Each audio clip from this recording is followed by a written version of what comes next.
अस्सलामुअलैकुम। उम्मीद है आप सब खैरियत से होंगे।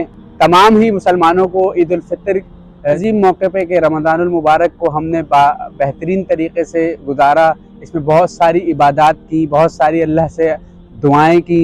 अल्लाह ताला से दुआ है कि हमारी तमाम इबादत को और दुआओं को कबूल फरमाए। अरब कंट्रीज़ के जितने भी लोग थे जहाँ पर आज ईद हो चुकी है, तमाम फितर मुबारक हो। और पाकिस्तान और एशिया में जहाँ कल ईद होगी, चांद मुबारक और एडवांस में ईद उल फितर मुबारक हो। उम्मीद है आप बहुत खुश होंगे। एक तरफ ये ऐसी सिचुएशन होती है कि जहाँ पर एक इंसान गम में भी होता है कि रमज़ानुल मुबारक जा रहा है, हमसे जुदा हो रहा है।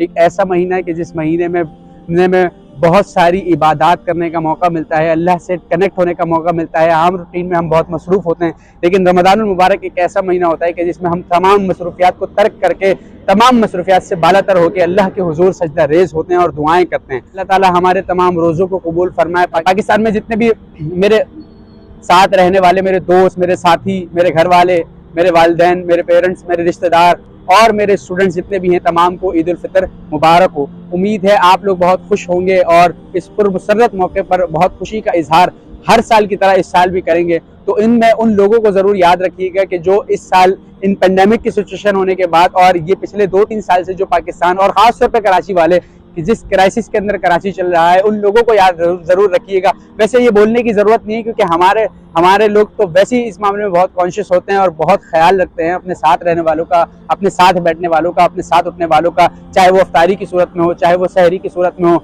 चाहे वो किसी और मामलात की सूरत में हो। क्योंकि आप देखें कि जब ज़लज़ला आता है, जब सैलाब आता है, तब भी हमारे लोग पीछे नहीं हटते। उसके अलावा कराची के हालात से वैसे ही आप लोग जो है बाखबर हैं कि डकैती हो, स्नैचिंग हो या कोई भी मामलात हो, तो उसमें हम लोग आगे बढ़ चढ़ कर एक दूसरे का साथ दिया करते हैं। चाहे किसी के घर में पानी नहीं आ रहा हो, चाहे किसी के घर में लाइट नहीं आ रही हो, लेकिन उसके बावजूद हम अपने लोगों का साथ जरूर दिया करते हैं। और वो अब जो है ना, ये एक तो दूसरी चीज़ ये कि फिजिकल तौर पे लोगों से मिलने की कोशिश करें कि जिस तरीके से आप जब गले मिलते हैं उन लोगों से, तो वो सारे गम जो पिछले जन्म ले रहे होते हैं दूरी होने की वजह से, वो सारे एक चंद सेकंड के अंदर वो सारे गम रिलीज हो जाते हैं और अगला पुरसुकून फील करता है। और वैसे ही हमारे लोगों में बड़ी मशहूर बात है ये कि जब हम गले मिलते हैं किसी से, तो बुक्स, अदावत, कीना, दुश्मनी, नफरत, ये सारी चीज़ों से बालातर होकर उसे गले से लगाते हैं, सीने से लगाते हैं। और जब ईद मुबारक कहते हैं तो वाकई हमारी ईद हो जाती है। तो कराची वालों के लिए ये खास पैगाम है कि अब स्टेटस पे सिर्फ ये नहीं लगा रहा है, क्योंकि हमारे यहाँ वैसी मामला बहुत खराब है ना। हम तो गुजारिश करते हैं, हम तो रिक्वेस्ट कर करके थक गए कि हमारे कराची के हालात को बेहतर बनाया जाए, हमारे पाकिस्तान को बेहतर बनाया जाए, ताकि हम वहाँ पर आराम से ये सारे इवेंट्स गुजार सकें।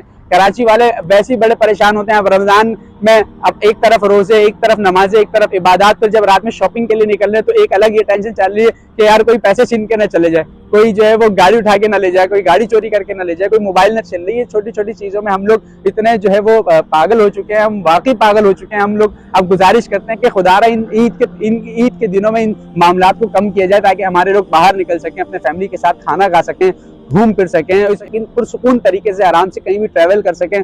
खुदारा हम गवर्नमेंट को और अपने हुकूमत को ये गुजारिश करते हैं कि खुदारा इन 3 दिनों के अंदर ये मामला तय करें, ताकि हमारे लोग आसानी घूम फिर सकें, एक दूसरे के गले मिल सकें, ईद मिल सके। वरना तो हमारे लोग तो स्टेटस ही लगा रहेंगे कि आज भी मेरे ख्यालों की खलिश जिंदा है। और ये स्टेटस आप ये देखें कि मतलब हमारे लोग कितने भोले हैं कि अगर उनके साथ डकैती हो जाती है, अगर उनके साथ स्नैचिंग हो जाती है, तो वो पुलिस कंप्लेन नहीं करेंगे जाके, वो पहले आगे स्टेटस लगाएंगे कि आज भी मेरे ख्यालों की खलिश जिंदा है। अरे अगर ये खलिश जिंदा है तो इस खलिश को बाहर निकालो भाई, फिजिकल तौर पे काम करो, ताकि ये सारी चीजें रुकें। हम कब तक स्टोरीज लगाते रहेंगे, हम कब तक स्टेटस लगाते रहेंगे, और स्टेटस से कोई हमारा मुल्क जो है इन गैर मकामियों से महफूज होगा, हमारा मुल्क, हमारा शहर इन गैर मकामियों से महफूज होगा। खुदा की कसम अगर कराची में सिर्फ कराची वाले रहने लग जाए ना, तो यकीन करें कि कराची आज दुबई से ज्यादा ऊपर हो, क्योंकि कराची वालों के अंदर टैलेंट बहुत है, कराची वाले काम बहुत करना जानते हैं, कराची वाले पढ़े लिखे हैं, कराची वाले सेंसिबल लोग हैं, कराची वाले एक एक डिसीजन सोच समझ के लेते हैं। कराची वालों के अंदर ये बेकार की चीजें कि किसी से मोबाइल छीनना, किसी से डकैती करना, किसी का पैसा छीन के भाग जाना, ये चीप हरकतें नहीं होती, चीपेस्ट नहीं होते, बल्कि दिल के भी अमीर होते हैं और जहनों के भी अमीर होते हैं और खुले जहन के मालिक होते हैं, पढ़े लिखे ब्रॉड माइंडेड लोग हैं हमारे वहाँ। तो कराची में अगर ये गैर मकामी को बाहर कर दिया जाए ना, तो खुदा की कसम कराची दुबई से शहर है। क्योंकि कराची में ईद का मजा, कराची में रमजान का मजा, कराची में नमाजों का बाजमात पढ़ने का मजा, कराची में जुमा पढ़ने का मजा, कराची में जो है वो आम इवेंट्स करने का मजा, कराची में शादी का मजा, ये सारे इवेंट्स जितने भी है, कराची में बकरा ईद का मजा, ये सारे इवेंट्स जो है जो कराची के अंदर होते हैं, खुदा की कसम किसी और जगह इस तरीके के इवेंट्स देखने को नहीं मिलते। तो हम तो ये गुजारिश करते हैं कि जितने भी हमारे लोग जो वहाँ पे बैठे हैं वो स्टेटस लगाकर बेचारे अपने दिल को बहला लेते हैं। गवर्नमेंट को जरा सा बिल्कुल भी एहसास नहीं है, कराची के पास ओनरशिप नहीं है। कराची को इस वक्त ओनरशिप की जरूरत है कि कराची को कोई लीडर लीड कर सके। ये थोड़ी कि कोई भी चलता हुआ आएगा और ये जो है वो ये कोई किराए की बाइक थोड़ी कि किसी ने यहाँ से ली और वहां तक चलाई और अपना मकसद पूरा किया और निकल गए। भाई ये शहर है, ये मुल्क है, यहाँ पर लोगों की मेमोरीज हैं, लोगों का बचपन है, लोगों की जवानी है, लोगों की स्ट्रगल है, लोगों के सारे जो है वो मामलात यहाँ पर डिपेंड करते हैं। उनके आबा अजदाद यहाँ पे रह के, उनके साथ रह के अब कब्रों में जा पहुंचे हैं, वो सारी चीजें उनकी मेमोरेबल है, वो छोड़ नहीं सकते। लेकिन मुझे तो लग रहा है इस तरीके से उन्हें मजबूर किया जा रहा है कि वो इस मुल्क को छोड़ के कहीं दूर कहीं और मूव कर दें, ताकि ये सारे जटों के हाथ में ये सारा शहर चले जाए और फिर जट आराम से खाएं उसको। जिससे बरकत उज़्मी ने बड़ी अच्छी बात करी थी, जो कॉमेडियन है हमारे, कि पाकिस्तान को लोग कुर्बानी की तरह समझते हैं कि हमने बड़ी कुर्बानियां देकर हासिल किया, पाकिस्तान को हमारे आबा अजदाद ने बड़ी कुर्बानी देकर हासिल किया, अब हम उस कुर्बानी का गोश्त खाने आए।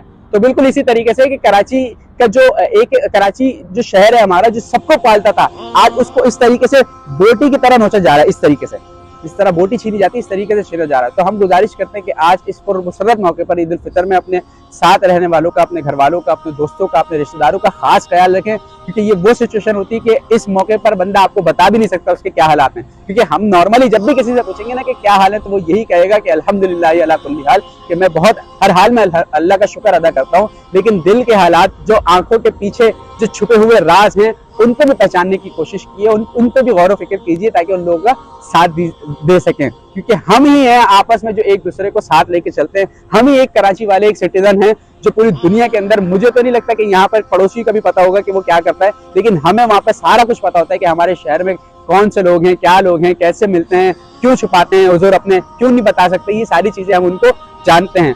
तो हम एक वाहिद कराची वाले ही हैं कि जो अपने लिए, अपने दूसरों के लिए जान भी दे सकते हैं। ये सारी चीजें हमारे अंदर मौजूद हैं और हम इतनी मोहब्बत और इतनी शफकत करने वाले लोग हैं कि अगर कोई हमारे घर के नीचे आके हमें ही धमकाता है तो हम अपने घर के बाहर से वहां भाग जाते हैं। इतने तो डरपोक हैं हम लोग कि हम अपने घर के नीचे खड़े होने से डरते हैं। क्यों? क्योंकि कोई मुझे नुकसान न दे दे। हालांकि ये हमारा काम नहीं है, वरना तो अगर चाहे तो हर बंदा फिर अपनी पुलिस साथ लेके घूमे, लेकिन ये हमारा काम तो नहीं है ना। लेकिन कोई बात नहीं, हुक्मरानों के चेहरों पे, हुक्मरानों की आंखों पे, हुक्मरानों के अकलों पे पर्दे पड़े हैं। जैसे वो कुरान ने भी कहा था कि इनकी समाअतों पर, इनकी कानों पर और इनके दिलों पर अल्लाह ने मोहरें लगाई हुई, तो ये बेगैरत लोग हैं, तो इनसे आपको कुछ नहीं मिलेगा। तो लिहाजा अपने लोगों का खुद ख्याल रखें, क्योंकि हम पाकिस्तान को आजाद करने के बाद एक ऐसा शहर बना चुके हैं कि जिसकी ओनरशिप भी हमारे पास नहीं है, और उसके बावजूद हमने ही इसे ओन करना है और हमने ही इसको चलाना है और हमने ही अपने लोगों का साथ देना है। क्योंकि यहाँ पे सारे चोर आते हैं, लुटेरे आते हैं, लूट के चले जाते हैं। ये कोई इवेंट आपका ऐसा नहीं छोड़ेंगे कि जिसमें आपको ये लूटे ना, चाहे वो ईद का हो, बकरा ईद का हो। अगर ईद पे निकलेंगे तो शॉपिंग के पैसे लूटेंगे, बकरा ईद पे निकलेंगे तो गाय के जो पैसे होंगे आपके वो लूटेंगे, अवल में निकलेंगे तो लंगर लूटेंगे। तो लंगर के साथ साथ इन्होंने जो है ना पाकिस्तान को लंगर ही समझ लिया, कराची शहर को, कि यहाँ से लंगर जो है ना लूटते जाओ, बिल्कुल बेदर्दी के साथ इनका बेड़ा गर्क कर दो, इनका बेड़ा गर्क कर दो, इनको तबाह बर्बाद कर दो, अपना बेड़ा पार कर लो। क्योंकि इनका तो कोई फ्यूचर है नहीं, इनको तो कोई बनाना नहीं, और उर्दू बोलने वाले उनका तो खैर है ही, कोई पूछने वाला नहीं है। तो हम लोग मानने के लिए तैयार नहीं है, क्योंकि हम लोग एक नहीं होते। खुदा की कसम अगर हम एक हो जाए ना, तो ये पूरा जितने भी ये गैर मकामी लोग हैं, ये कुछ भी तिनका भी बागा नहीं कर सकते, आपका बाल भी भीगा नहीं कर सकते। तो हम पैगाम देना चाहते हैं कि जितने भी इस ईद उल फितर के मौके पर, कि हम वहाँ मौजूद नहीं है, आप वहाँ पर मौजूद है, तो आप बखूबी जानते होंगे कि किस तरीके से अपने लोगों का साथ देना। तो साथ दीजिए और उनके साथ ईदी मिलिए, बच्चों को ईदी बांटिए और ढेरों खुशियां बांटिए। मिलते हैं अगली वीडियो में, जब तक के लिए अल्लाह हाफ़िज़।